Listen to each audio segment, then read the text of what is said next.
stops under a one-country team approach to keep Filipinos safe and rising tensions in the Middle East. Authorities are going to the extra mile, coordinating evacuation routes as hundreds of overseas Filipino workers stand ready to return home.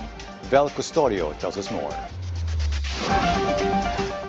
Through the one-country team approach, the Department of Foreign Affairs or DFA, Overseas Workers Welfare Administration or OWA, Department of Migrant Workers or DMW, and Department of National Defense or DND are working together to ensure the safety of Filipinos caught in the tension in the Middle East. More than 600 overseas Filipino workers are ready for repatriation as of March 11, but authorities are still waiting for safety routes. Yung ating pong gobyerno is finding a secure route, identifying a secure route through Dubai, Oman, Saudi Arabia, Istanbul, Jordan, and also in the areas, nag-deploy yung rapid response team na migrant workers in the border of Egypt and Israel, Bahrain, and Oman.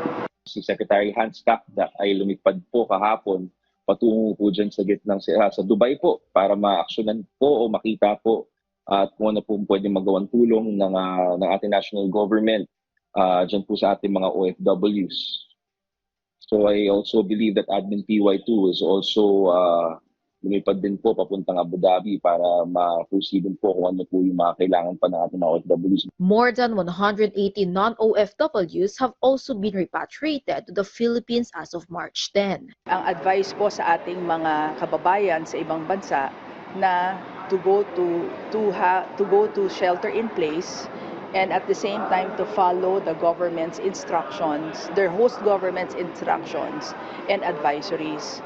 Filipinos who want to return home but have expired passports are being advised to coordinate with the DFA. The House Committee on Foreign Affairs is also ready for a supplemental budget for OWA if needed for repatriation efforts. According to Committee Chairperson Brian Revilla, about 1.8 billion pesos remain in the Emergency Repatriation Fund, while around 8 million pesos has already been utilized. Around 200 million pesos in Action Fund have also been released to each migrant workers office in the Middle East, with another 200 million pesos ready for download if necessary. Upon arrival in the Philippines, reintegration programs will be ready for repatriated OFWs. This include livelihood grants from the Department of Trade and Industry, a scholarship program from CHED and TESDA, and psychosocial support from the Department of Health and Department of Social Welfare and Development. Repatriated OFWs may also request for transportation assistance for their return to their home provinces. Vel Custodio for the National TV Network for a new and better Philippines.